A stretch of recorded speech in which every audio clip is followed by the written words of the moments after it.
While sculptor Thomas Haskell grew up in Trinidad and now lives in Toronto, Canada, he is inspirited by his roots of everything Trinidad and Tobago.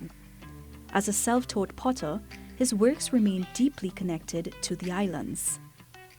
So definitely my inspiration comes from home. I mean, be it the nature we have, to the people, our history, all those things come together. And it can be as simple as something like a heliconia. I'm really drawn to heliconias now, to, Minshall's Mass, all our folklore. A lot of that comes into play and is my greatest inspiration.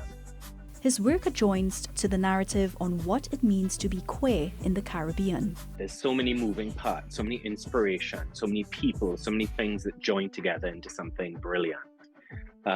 Be it, my queerness and folklore, the two really go hand in hand because there's so much satire and very much so critique in folklore of society, of history, of contemporary events. As any creative would encounter obstacles in their journey, Thomas says he has had his highs and lows, but feels lucky to work in a material that he loves. I deal with a lot of mental health issues. I'm type 2 bipolar, so that works its way into the work for better or for worse.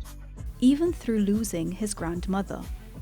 The great thing about this is that it's healing. Working through grief through art, through pottery, through ceramics was really helpful. Haskell is among the lucky few to represent TNT on Canadian TV show The Great Canadian Pottery Throwdown, where he showcases his unique meld of Caribbean queerness and heritage. Each week, these massive challenges, these massive asks that the judges gave us, that we overcame each week, never knowing if you're going to be there the following week or if your friends on the show are going to be there the following week.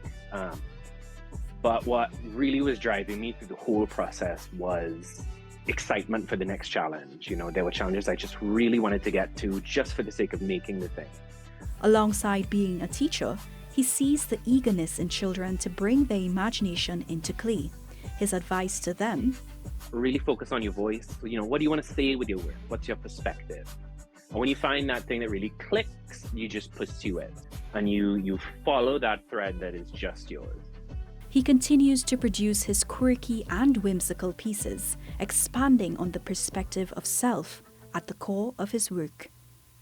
I am Jill Loren Gomez, covering your creatives for TTT News.